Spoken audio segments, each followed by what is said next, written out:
Bienvenue dans cette vidéo consacrée à la maladie cardiovasculaire.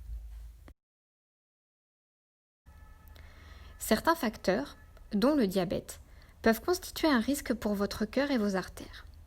Ce risque augmente avec le nombre de facteurs associés. Cette vidéo a pour objectif de vous présenter la maladie cardiovasculaire, les facteurs de risque et les moyens de les prévenir ou de les traiter. La maladie cardiovasculaire s'appelle l'athérosclérose. Il s'agit du dépôt de plaques appelées plaques d'athérome, composées le plus souvent de graisse, sur la paroi des artères du corps. À terme, ces plaques peuvent entraîner la lésion de la paroi de l'artère, conduire à l'obstruction du vaisseau ou encore se rompre. Les conséquences peuvent être plus ou moins sévères selon l'importance du rétrécissement et du territoire de l'organisme touché. Le plus souvent, l'épaississement de la paroi survient au niveau des artères coronaires qui entourent le cœur.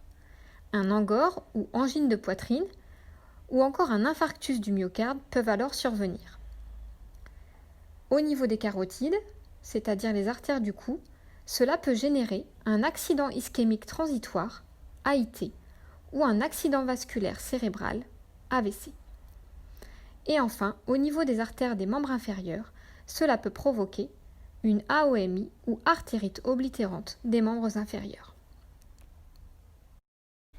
Certains facteurs de risque ne sont pas modifiables, c'est-à-dire qu'on ne peut malheureusement pas agir dessus. Par exemple, le sexe masculin. Les hommes sont en effet plus à risque de présenter une maladie cardiovasculaire, sauf lorsque la femme dépasse 60 ans et n'est plus protégée par les hormones sexuelles suite à la ménopause.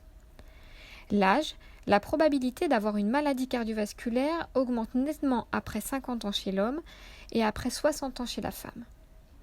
La prédisposition génétique, le risque de développer une maladie cardiovasculaire augmente si dans votre famille, un parent proche, père, mère, frère ou sœur, a présenté une maladie cardiovasculaire à un âge précoce. Il existe d'autres facteurs de risque cardiovasculaire qui sont modifiables, c'est-à-dire sur lesquels le patient peut agir. L'hypertension artérielle, le diabète, les dyslipidémies, le tabagisme, le surpoids ou l'obésité et la sédentarité. Vous trouverez les détails de la prise en charge de chacun des facteurs dans les vidéos suivantes. Pour terminer, retenez que la maladie cardiovasculaire est évitable grâce au contrôle des facteurs de risque modifiables que vous présentez. Cela est possible grâce à l'association d'une alimentation équilibrée, d'une activité physique adaptée et de la prise régulière d'un traitement. Merci d'avoir visionné cette vidéo.